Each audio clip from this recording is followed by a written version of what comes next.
पूरे आयोजन की अध्यक्षता कर रहे हमारे अत्यंत आत्मीय मित्र प्रोफेसर अनिल राय जी, जिनके द्वारा यह पुस्तक लिखी गई है, हमारे बड़े ही अभिन्न मित्र डॉक्टर अजीत कुमार पुरी जी, और दूसरी हमारी मित्र डॉक्टर वंदना झा जी, जिनसे हमारी पहली भेंट जो है उनके महाविद्यालय वाराणसी में ही हुई थी, अब तो जेएनयू आ चुकी है।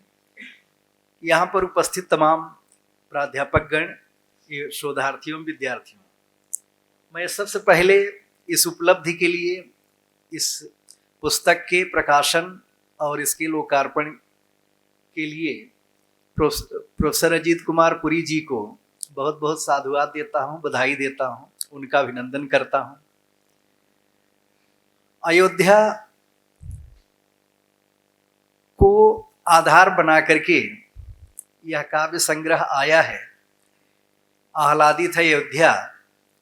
लेकिन आह्लादित है अयोध्या तक आने के पहले इसमें कुल मिलाकर के आप देखेंगे 53 कविताएं हैं, 55 कविताएं हैं, जो 55 विषयों को अपने भीतर आत्मसात किए हुए हैं। दंडी ने कहा था कि अगर शब्द नहीं होता तो अनेकों सूर्य के रहने के बावजूद यह संस्कार अंधकारमय ही होता। इसलिए शब्द की जो शक्ति है उसका अधिकतम दोहन करने का अगर किसी को अधिकार है तो वह कवि को है, और इसीलिए कवि को अपने यहाँ सबसे श्रेष्ठ माना गया है। उसको भारतीय परम ज्ञान परंपरा में स्वयंभू और परिभू कहा गया है। वह विधाता की सृष्टि से बढ़कर एक नई सृष्टि करता है, और विधाता की सृष्टि जैसे नियति के नियमों से नियत होती है, लेकिन कवि को पूरी तरह से यह स्वच्छंदता दी गई है कि वह काव्य विषय के अनुरूप काव्य वस्तु का निर्माण करे, उसका सृजन करे, और उसके कार्य में कहीं कोई हस्तक्षेप नहीं कर सकता। इसलिए कवि को निरंकुशाः कवयः तक कहा गया कि कवि जो है निरंकुश होते हैं, उनके ऊपर किसी चीज का नियंत्रण नहीं होता है। जब हम इस संकलन पर आते हैं और आज के कवियों पर आते हैं, तो आप देख रहे हैं कि जिस दौर में वैश्वीकरण की आंधी चल रही है, उत्तर आधुनिकता और उत्तर सत्य का बोलबाला है, ऐसे दौर में जब हम भारतीय ज्ञान परंपरा, भारतीय इतिहास बोध, भारतीय अस्मिता बोध को आधार बना करके एक काव्य ग्रंथ तैयार करते हैं, तो इसका बहुत बड़ा प्रमाण यह भी है कि हम भारत बोध से, अपने अस्मिता बोध से, अपने राष्ट्र से कितना प्रेम करते हैं, उससे कितनी गहराइयों तक जुड़े हैं, उसे कितनी गहराइयों तक महसूस करते हैं। और इस दृष्टि से जब आप अजीत कुमार पुरी के इस काव्य संग्रह पर दृष्टिपात करते हैं, तो आप इसमें देखेंगे कि अजीत कुमार पुरी एक योद्धा कवि के रूप में हमारे सामने आते हैं। आपको लगेगा कि चंद्रवरदाई और भूषण, माखनलाल चतुर्वेदी की जो परंपरा है वह कविता में एक नया आकार प्राप्त कर रही है। ऐसा बहुत कम होता है कि जब हम अपनी विरासत को पुनः प्रतिष्ठित करने का कार्य करें, उसे नवजीवन प्रदान करने का कार्य करें, तो भारतीय परंपरा के श्रेष्ठतम का अध्ययन करते हुए उसे अपनी कविताओं में कैसे उतारा जाए, और किस ढंग से हम अपने पक्ष को, जिस पक्ष के विरुद्ध न जाने कितने षड्यंत्र होते रहे हैं। आप सब जानते हैं कि एक विशिष्ट विचारधारा ने कविता के नाम पर अकविता से लेकर पता नहीं कितने आंदोलन चलाए और कविता के स्वाभाविक सौंदर्य की ही हत्या करवा दी। तो ऐसे दौर में जिस समय कविता के नाम पर क्या लिखा जा रहा है उसको आप कविता कह भी सकते हैं कि नहीं कह सकते हैं, ऐसे दौर में जब आप इस ढंग का प्रयास करते हैं तो एक प्रकार से धारा के विपरीत तैरने के साहस की अभिव्यक्ति है। और इन्होंने अपनी जो पहली कविता है, अयोध्या के आह्लादित होने की जो प्रक्रिया है, उस प्रक्रिया पर इन्होंने बहुत गंभीरता से विचार किया। पहले युग परिवर्तन इनकी पहली कविता है। कैसे कैसे समय बदला, कैसे पूरा का पूरा परिदृश्य जो है उलट गया, और कैसे राम मंदिर की प्रतिष्ठा और उनकी स्थापना का मार्ग प्रशस्त हुआ, उसकी तरफ बहुत गंभीरता से संकेत करते हैं। मित्रों, अयोध्या के उद्धार को लेकर, अयोध्या के आह्लाद को लेकर कवियों में भी लिखने की एक लंबी परंपरा रही है, क्योंकि अयोध्या भारत ही नहीं विश्व की प्राचीनतम राजधानी है, जिसे महाराज मनु ने अपनी राजधानी बनाया था, जो जिनकी 63वीं पीढ़ी में तो राजा दशरथ आते हैं, राम 64वीं पीढ़ी में आते हैं। और राम जब अपने पुत्रों और अपने भाइयों के पुत्रों में राज्य का विभाजन करके चले जाते हैं, तो उसके बाद अयोध्या राजधानी नहीं रहती, अयोध्या का कोई शासक नहीं था। तो अयोध्या का पहला उद्धार जो है कुश ने किया था। और जो रघुवंश महाकाव्य है कालिदास का, उसके 16वें सर्ग में इस संदर्भ का बड़ा ही, आप कह सकते हैं कि जीवंत ढंग से, बड़ा ही लालित्यपूर्ण ढंग से चित्रण हुआ है कि अयोध्या की अधिष्ठात्री देवी स्वयं कुश के पास जाती हैं, उनसे आग्रह करती हैं कि आप अयोध्या को फिर से बसाइए, और उसके बाद फिर वो अयोध्या की पुनर्प्रतिष्ठा करते हैं, उसे फिर से सुसज्जित करते हैं, और अयोध्या अपने पुनः गौरव को प्राप्त करती है। उसके बाद इतिहास आगे बढ़ता रहा। ऐसे कई और भी मोड़ आए।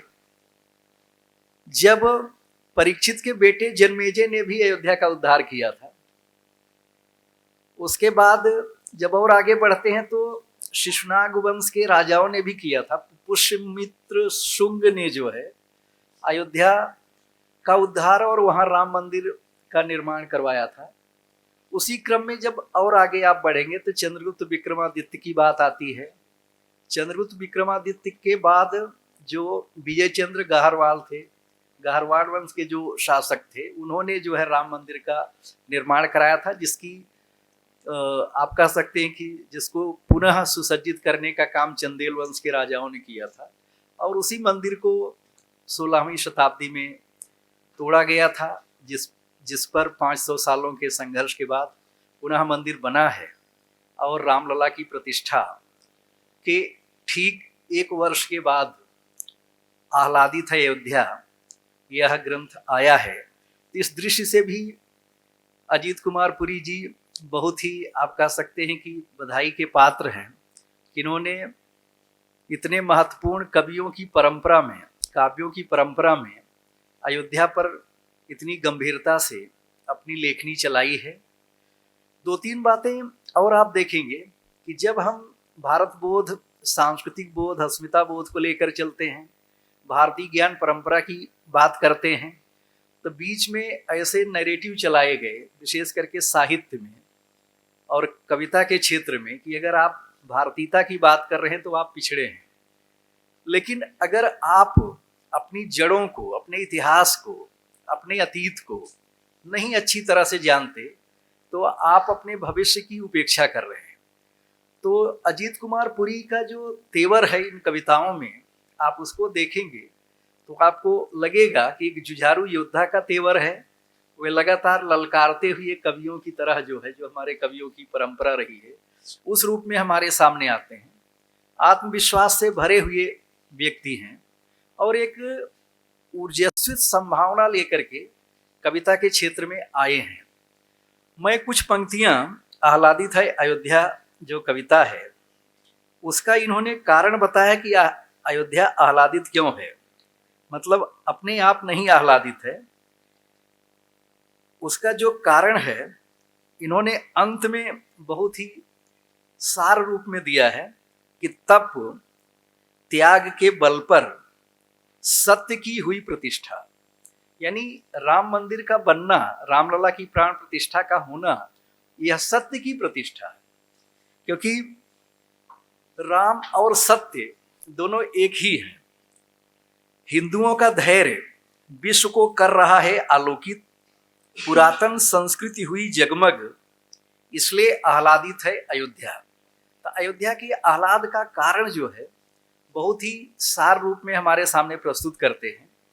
मित्रों, आप देखेंगे कि राम जो हैं और अयोध्या, ये दोनों भारतवर्ष की अस्मिता के प्रतीक रहे, भारतवर्ष के सांस्कृतिक व्यक्तित्व के निर्धारक हैं।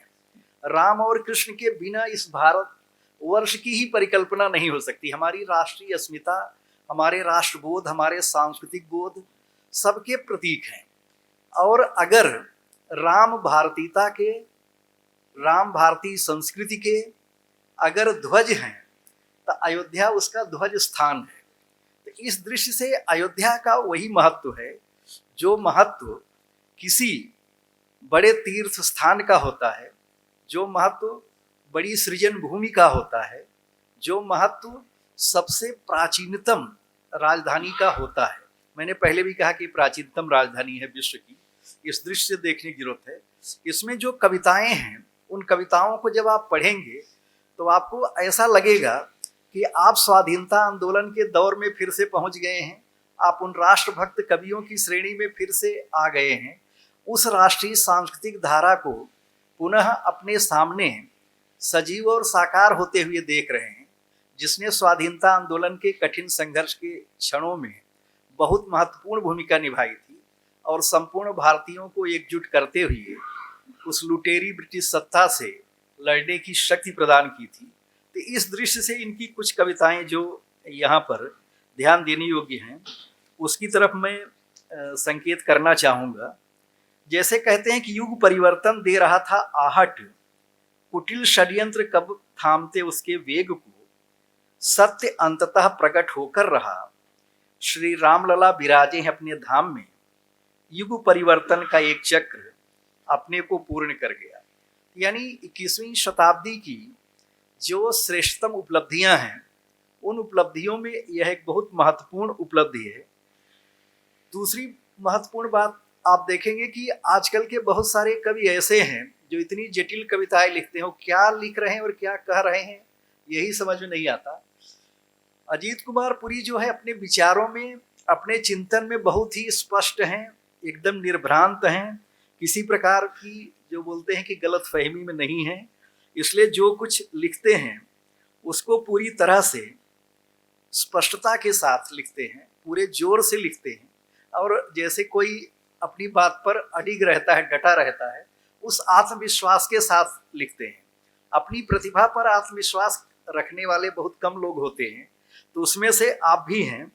ये कहते हैं कि अयोध्या आज आह्लादित है क्योंकि पाया है उसने वह खोया गौरव जो किसी मीर बांकी के खंजर से हो गया था लहूलुहान, किंतु जीवित थी अटूट जिजीविषा जिसके बल पर होता रहा आह्वान। तो जो भारतीयों की जिजीविषा है, उस जिजीविषा ने किस प्रकार से इतनी लंबी यात्रा की, इतना लंबा संघर्ष किया और उस संघर्ष के बाद इस उपलब्धि को प्राप्त किया, उसकी तरफ जो है आप संकेत करते हैं। इनकी कविता के जो शीर्षक हैं, एक प्रकार से आप कह सकते हैं जो पूरी की पूरी वामपंथी कविता है, जो एक नैरेटिव हिंदी कविता में चलता रहा है, जो कुछ हद तक देशद्रोही और भारतीय संस्कृति और भारतीय अस्मिता की विरोधी कविता रही है, उसके ठीक विपरीत अगर पूरी दृढ़ता के साथ कोई नया कवि खड़ा है तो उसमें अजीत कुमार पुरी जी हैं। इनकी कविताओं के शीर्षक, मैं सारी कविताएं तो नहीं सुना सकता, लेकिन कुछ कविताओं के शीर्षक आपको बता रहा हूँ। शीर्षक ही सिद्ध करते हैं कि आप किस ढंग से सोचते हैं।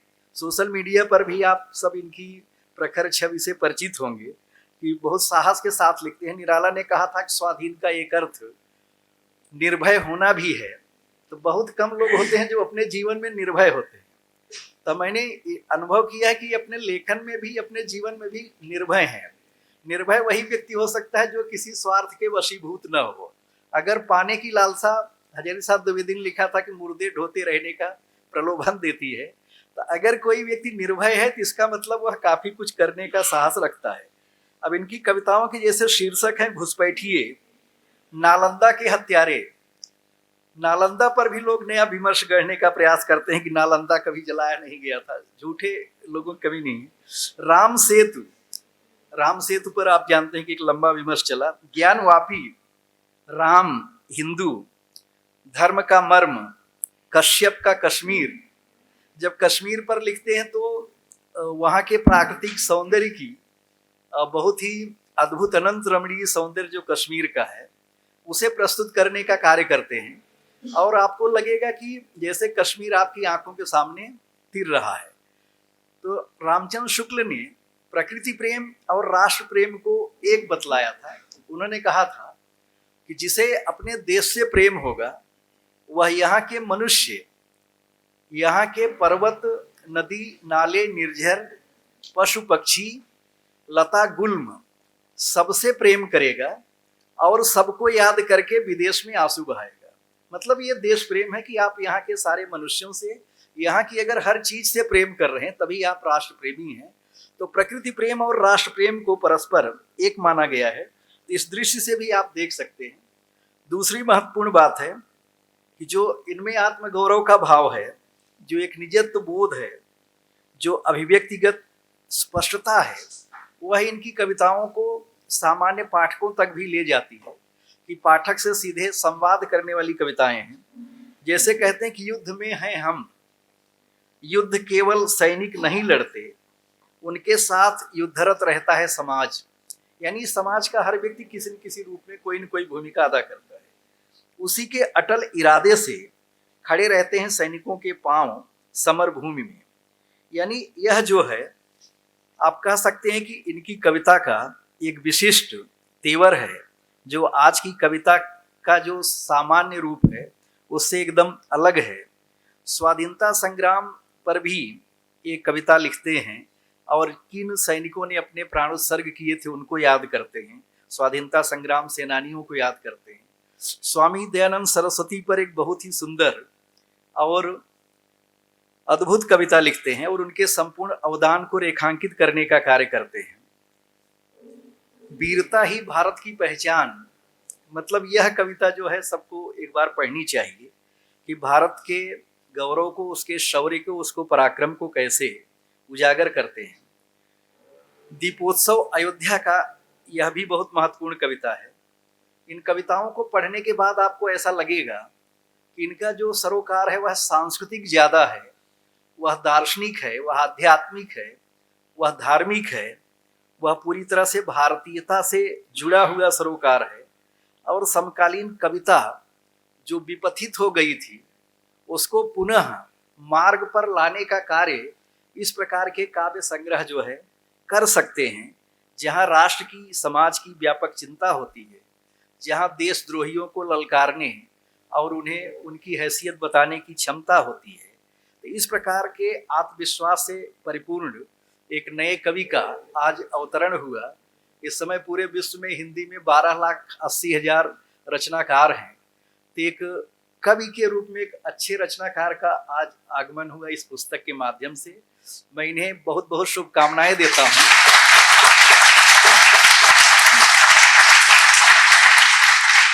और महाकवि मलिक मोहम्मद जायसी के शब्दों में यह कामना करता हूं कि भविष्य में आप इसी प्रकार से रचनारत रहें और उत्कृष्ट कृतियों से हिंदी जगत को अपनी प्रतिभा से आलोकित करते रहें, चकित करते रहें।